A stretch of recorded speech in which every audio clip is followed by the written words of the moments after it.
All right, welcome back to the AdvisorUp podcast, where we spotlight financial professionals who are raising the bar in the industry, one client, one strategy, and one success story at a time. Joining us from the Pacific Northwest, Matthew Augspurger, wealth advisor and founder of Strong Retirement Solutions. Matt is a fiduciary, a teacher at heart, and a leader who's passionate about helping people retire on their terms. Since launching his firm in 2008, he's built a reputation for simplifying complexity, integrating tax efficiency and legacy planning, and helping clients live their legacy with confidence. He's also a co-author of the book, Retire on Your Terms. Matt, thank you for being here today. Hey, Andrew, thanks for having me. This is great. No slow lane, no standby. Built to win, we don't just try.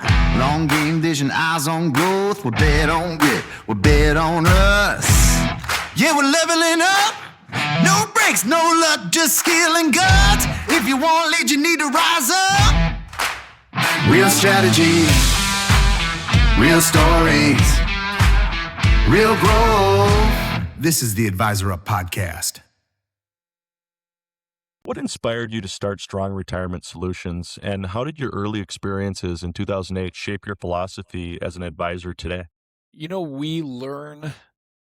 Everyone can look back over the course of time and be like, oh, we're actually just like 12-year-olds with better vocabulary, right? So when I think of like how I started or why I started, like childhood plays a big part into like who we are as people. I grew up as the oldest of 6 kids on a farm in Illinois. We raised pigs and we raised corn and we raised beans. And because I was the oldest of 6 kids, people would joke that we also raised kids too. So that was my growing up. There were 3 lessons that I really learned in childhood that carry through to who I am and what we do today. 2 of those were from the farm. And the first one was that the job is never done. So the reality is the chores need to be done regardless what time of night it is. You don't really get to clock out until things are finished because the next day you're going to have more things to do. So you can't let things pile up. You have to be conscientious about continuing to do things so that those things are completed and the task can be done, which creates then the next task and on and on and on. And I really take that idea of the continuity as far as planning goes very much to heart in what we do. The other thing from childhood from the farm is specifically that there is no guarantee. We had 2 years in my formative years, we had 2 years in a row of drought. And because that was so catastrophic, that really put a lot of pressure on my dad. He had to change a lot of things to make sure the business could continue to move, to make sure the family could continue to be whole and functioning. And so those were really hard, lean years. And so that uncertainty of not knowing what the weather's going to be, you can do all the things. You can do all the things right. And there's still that uncertainty. So you have to make sure you're planning ahead for those uncertainties. The third lesson or why we do what we do is in school. Now, I don't know how your school was, but in my school, there were 2 types of people. There was the in group, and then there was the not in group. And I was in the third group. I wasn't even cool enough to be in the not in group. My school valued athletics very, very highly. And so the kids who were fast and really athletic did really well. And I was a really big kid. I was the kind of kid who wore sweatpants because jeans didn't fit. And so that was, those were hard years. And if you know what kids are like, you can know that you're big, but then there's other kids, specifically some kids who have to make sure that you know. And there's this one kid named Keith who just was in my face, and he called me dumb, and he called me slow, and he called me stupid. And my grades were better than his grades, like really, like a lot better. But that didn't really matter because I felt dumb. And those kind of things are really hard. So the lesson that I learned in getting through that is to have a very strong sensitivity for the people who are getting pushed around. And I carry that with me into the work that I do. There are a lot of products. There are a lot of things in the industry that push an idea or a product, whether or not it's the right fit. And there's some industry establishments that really aim to take advantage, to create a lot of fear and take advantage of people. And that just, that really gets my back up. And I have a high calling to make sure I'm protecting those people. So that's where we're coming from. Yeah, I love that, and I think a lot of people can relate. I've got 3 kids. Yeah, I have 3 kids. That's awesome. Yeah, and, my oldest is about to become a teenager. Mm. So we're about to go through some of those, as you put it, those hard years. And so it's interesting, and you try to sort of protect and guide and insulate your children from being exposed to some of those tough things. But the Yeah. reality is you know what? It is life, and we can't be there at all times, and they're going to have to learn and adapt their own way. But I love the background that you just described and how it formed who you are and why you do what you do. That's fantastic. Well, and You, take that another step. Like you mentioned kids and trying to protect them against stuff that they're going to be through. You also mentioned 2008, and that's where people would come in. That's when I just started. And that was probably one of the worst, if not the worst time to start, because people had a lot less money at that time. But what they did was they would come into the office and they'd be like, "Hey, Matt, can you help me with these situations?" And I'd look at that and I'd go, you needed to do things differently 5 years ago. And even more than that, like, why didn't someone tell you 5 years ago that you should have planned for these uncertainties? It's one thing to have character be built. Like, we want our kids to build character. We want our clients to have character. But the process of that is brutal. And if we can streamline that for clients as much as possible so that we're planning ahead for those uncertainties, that becomes really, really essential. So that's how I started, was like, we've got to plan ahead for uncertainties. yeah, for sure. You often talk about helping people retire with a raise. What does Yeah. that really mean to you, and how does it guide your planning approach? So, how does retiring with a raise guide my planning approach? There's a client, let's call her Elizabeth, her husband Denny, so Denny and Elizabeth, and they have been clients for 10 or 12 years. He worked in upper management, and she was a teacher. And as a result, they were working really hard and consistently to try to do it. Now, she was a teacher at a private school, so she doesn't have a teacher's pension. And so now the biggest challenge was, as they're gearing up, they don't make an extraordinary amount of money, but they had to make sure that they were being very specific with their dollars. So they did well, but we were very intentional about where we were putting those dollars as they were building. And so that by the time that they retired, we looked, calculated all the numbers, and we're like, hey, congratulations. You actually get an additional amount of money every single month that's coming in consistently, because they had worked hard enough and we'd positioned things proactively enough in advance that they were able to retire with a raise. Now, for them, that's really exciting, because now she gets to be like permanent grandma. Her house is the like the grandkid hub, and she's so excited about this. And beyond that, they've spent probably the last 15 or 20 years helping to support their parents. And now they know that their kids are not going to have to help support them. And that, like, peace of mind is tangible. That peace of mind is priceless. Yeah, it's got to feel good for you guys too, to have contributed and played a role in that achievement. It's the best part of my job. Like, hands down, it's the part that I love the most, is to be like, here's the plan, here's the execution plan. I love baking and cooking. Why? Because it's instant gratification.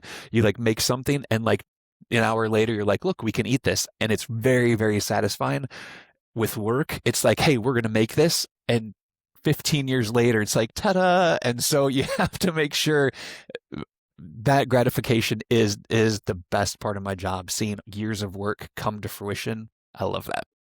Yeah, sounds great. You became a fiduciary in 2011. What do you I think did. most people still misunderstand about what being a fiduciary really entails? People misunderstand that a fiduciary actually means that that process is the most important thing. I recently took up golf. I know I'm late to the golf game, but after getting asked like 14 times to play golf in one year, I was like, fine, I've just got to play golf. And so this year I took up golf, and someone asked me once, as I was like learning things, if I would rather have Tiger Woods' golf clubs or his swing. And it's like, well, obviously I'd rather have a swing. And that's it. That's the whole point. That's what a fiduciary does. A fiduciary is a swing coach, not a set of golf clubs. Are golf clubs important? Sure. Does the right fit club and the length and the cavitation, like the whole, does that matter? Absolutely. But that's not the most important thing. The most important thing about being a fiduciary is making sure that the process is set in place, because a process is repeatable. Results are not repeatable. So we have to focus on the process, because that's what we can control. Yeah, great analogy. You've said Thanks. your mission is to simplify complexity for clients. What's an example of a complex financial challenge you've helped turn into a simple, actionable plan? People learn visually. If someone were to ask me, hey, Matt, help me with my carburetor and the intake manifold, and how does this all fit together? I would be lost in the first 30 seconds, because now there's jargon and there's like specifics and the process of that whole thing.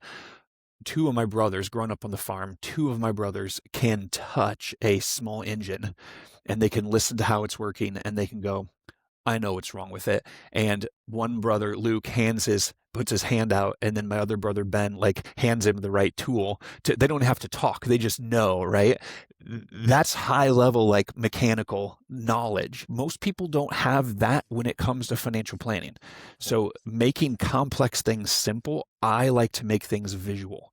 Like, when was the last time someone looked at their net worth statement and saw how it looked? When someone looks and sees their cash flow to see how those things all fit together, when they can look at their taxes and go, okay, this is creating this tax liability, this piece is saving that tax liability, this is then the end result. When we can take that and actually make that visual, so a client can see where they are, what processes are in place, and where they're going to be, that becomes a way that people can understand if they're on track or not on track.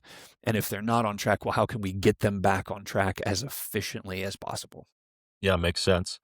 Tax efficiency and legacy planning are two major pillars of your work. How do you help clients balance enjoying their wealth today while also protecting it for future generations?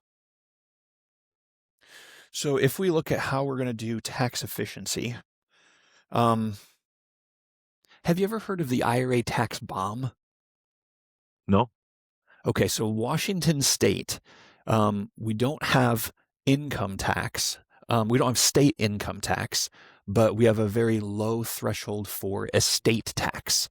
And so what ends up happening is that when you get above the $3 million mark, when a client passes away, they get above the $3 million mark, a significant portion of that goes to estate taxes. I love giving money away. I think that's very important. I love, a lot of people here in the area are very, very passionate about their causes. That's fantastic. It's one thing to give money to a cause that you love, and it's another thing just to like give money unnecessarily to the state to like choose sure. what they're going to do, right? Yeah. So it's like, okay, how can we make sure that if you're going to pay taxes, how can we make sure that that tax bill is as legally as low as possible, so that you can give money, any money that you want to give away is done intentionally to causes that you specifically care about, or to people that you specifically care about, or to churches or nonprofits or to private nonprofit schools. Like, what's the thing that you care most about, and how can we make sure that if you're going to have to solve for estate taxes, that money goes to your heirs, that money goes to your charities, that money is protected in advance so that you won't have to pay all of that estate tax. You get to keep more of your own money, and then your kids or your heirs get to keep more of the money that you've worked hard to allow them to have to. You're a teacher at heart and a dad of three. How do those roles influence the way you serve your clients or shape your firm's culture? I said before, like we are all 12-year-olds with better vocabulary. My oldest right now, I have two teenagers in the house. I have a 16-year-old and a 13-year-old. My 16-year-old and he's an inch taller than I am, and he's so excited about that inch, justifiably so. Like that's a big deal. But sometimes I'll say something and I'll be like, "Hey, this and this," and he'll be like, "Oh, Dad, like I can't believe you just said that." I'll be like, what I said was true. And his response would be, yeah, what you said was true, but it was how you said it. And I'm like, I still stand by what I said, right? I'm the dad. I said it because I meant it, right? These are the boundaries, these are the guidelines. Being a financial advisor is very often the the the task of wearing different hats. So sometimes you have to make sure that you're having that parent hat. Hey, here's this is a hard truth, and we need to have a conversation about this hard truth. Sometimes it's the marriage counselor hat. Like the husband can be like, I want a little house with a white picket fence. And the wife is like, great, I want a little house with a white picket fence. And this is the retirement that we're going to have together. Well, but his version is a little house in the middle of the woods, and her version is a little house within walking distance of downtown. And that's very different. So how do you like bring those two visions for the future together? And what I've found is that in order to alleviate that, both as a parent and as a financial advisor, is that I ask a lot of questions. Like I ask a lot of questions so that we can define what does that future look like? And then we can make sure that we're building towards that ever more probable future, because we have a firm idea of what that destination is, and that's what we're moving towards. You co-authored Retire on Your Terms. What's one concept from the book that consistently surprises or resonates most with readers and clients? Upgrading their lifestyle. There's a lot of uncertainty in the world. And if there is not a specific plan in place to guard against that uncertainty, if there's not a process that says, hey, how can I make sure that I'm on track? If there's not a strategy that's flexible enough to adapt to changing life circumstances, then there ends up being a whole lot of question marks. And when a person is in that phase where they're like, man, there's all these question marks, what they tend to do is they tend to try and hold on tightly to everything that they have, and they try to make sure that all the little pieces are in place. What we found is that if we do have a strategy to alleviate against worry, and if we have a plan to make sure that we are guarding proactively against the future, so we're guarding against fear, then if a client is free from worry and they have a plan to be courageous in the face of fear, that frees them up to be who they really want to be. And if that becomes the case, then now it's no longer about holding on with these tight hands. It's about holding on with open hands. And if they have a structure where they're confident about the amount of income that can come in during their lifestyle, then that frees them up for the ability to upgrade what they're currently spending so they can live at their means, not forcibly below their means. And if they are confident about their income, then they can start to think about, all right, now what do we want to do for legacy?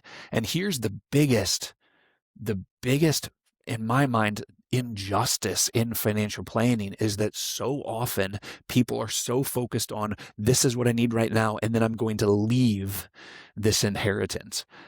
And the question is, well, what if you're not focused on leaving an inheritance? You're focused on living that inheritance. What happens if you could actually have things so positioned in such a way that you're so confident about your present and your future that you can actually and intentionally give money now to your heirs?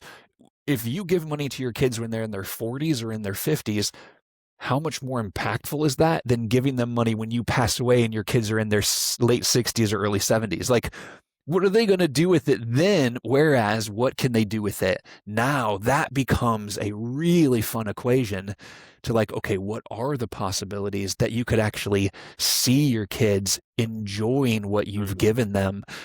There's a fulfillment that comes from that. That is very profound. Definitely.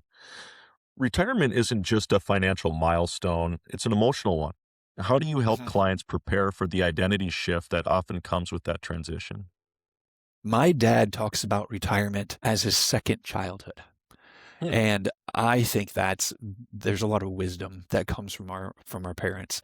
When he talks about that as a second childhood, you have to realize that when you retire, it's like perpetual summer break, right? Like you still have stuff to do, but you get to do what you want. Like it's Tuesday morning, let's go see a movie, or it's like Friday night, well, I'm staying in because last night we went out. Like, so there's all this, like all these options.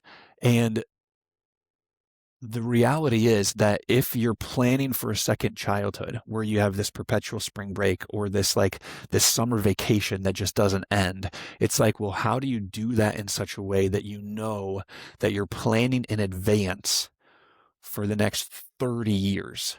So where do you find, one, purpose in that? And then two, where do you make sure that you have a plan? Because it's not a switch flipped and then you're like, okay, that was it. The event happened. It's like, no, it's a new chapter. And that new chapter is a very long chapter. So how do you plan in advance for that to be as successful as possible and as meaningful as possible? But like when you think about retiring, the reality is, well, who do you want to spend time with? Like given the opportunity, you don't have to go to work. So who do you choose to spend time with? What things do you want to do? Where do you want to do those things? And then what impact do you want to have? And that's going to be different for everybody, but defining that becomes really important to defining what a successful retirement looks like. Definitely. From your experience, what's one common mistake you see business owners or executives make when planning for retirement, and how can they avoid it? So the biggest mistake that I see with people, especially business owners, but also people who are about to retire, is they wait too long to plan. So business owners specifically, they're famous for it. You got your head down, you're in the trenches, you're building your business, you want to sell the business someday. And that someday just keeps getting closer and closer until you're like, hey, I'm ready to sell. Well, now, do you have a succession plan? Have you thought about the taxes that go along with it? What are you going to sell it for? What's the valuation? Are your books really, really clean so that you can present a picture to the prospective buyer? Like, what kind of buyers are there? How much is your business worth? Like, question mark, question mark, question mark, right? But if you plan for that before you're ready to sell, that gives you the ability to choose, well, maybe someone in your company is interested on taking on that responsibility. Maybe there's another company out there that's looking to expand and you guys can be prepared in advance. Like those things become proactivity. Proactivity is one of our core values, like trust, proactivity, positivity. Like we want to make sure that we're doing things that are trustworthy. We want to make sure that we're following up in such a way that has high integrity. We want to make sure that we're being proactive. So we're thinking about things before they need to happen so that there's no rush. There's all this intentionality, but no rush, right? We don't want to panic. And then finally with the positivity, like positivity isn't Pollyanna. Positivity is having that proactive planning so that you're prepared in advance for an ever more probable successful future. And how do we make sure that we're always on track to build that? Same thing is true with business owners. Same thing is true with tech employees. Same thing is true with independent women, divorcees and widows. You have to make sure that you're planning in advance to make sure that you're ready for that next chapter. Fantastic insight there. If you could offer one piece of advice to younger professionals entering the financial services industry or to clients just starting their wealth building journey, what would it be? This is going to sound weird, especially coming from a wealth advisor. The best advice I could possibly give people who are gearing up towards building a retirement or a young financial advisor who's entering the industry is give money away. And give money away from every paycheck. The reason that that's so important is because we give a percentage away from every single paycheck. And the reason that's so important is because it proves to yourself that you are in control of your finances. Your finances are not in control of you. And so if you're actively being intentional about giving money away, every time you make money, you're giving money away. One, it changes your focus so that you're not just focused on yourself, which is really healthy and very important. And two, it also frees you to realize that money is a tool, and you get to choose how you use that tool to make sure that it's in your best ability. And if I can do a second advice, Absolutely. Yeah. It would be plan ahead of yourself. There are so many times in life where we look at life and go, oh, I'm going to buy that house when I'm ready. Oh, I'm going to have kids when I'm ready. Oh, I'm going to build this business when I'm ready. I'm going to hire more people when I'm ready. And the reality is, by the time that I'm going to retire when I'm ready. The reality is, when you're ready, you're already too late. You've missed opportunities. So you have to do things proactively before you're ready to do them. And it's a push and it's a muscle and it becomes a habit, but you have to be intentional, because the reality is your past self has helped you get where you are. But now you have to make decisions from your future self perspective in order to make sure that that future becomes possible as efficiently as it can be. So good. So good. Matt, thank you for joining us today. Your insights around holistic planning, legacy building, and truly living your financial purpose are what this show is all about. For listeners who want to learn more about Strong Retirement Solutions or connect with Matt directly, visit strongretirementsolutions.com or find the link in the episode description. And if you enjoyed today's conversation, make sure to follow the AdvisorUp podcast wherever you listen, and share this episode with someone who's ready to take their financial future to the next level. Until next time, keep learning, keep planning, and keep leveling up. Matt, thanks again for joining us today. Thanks, Andrew.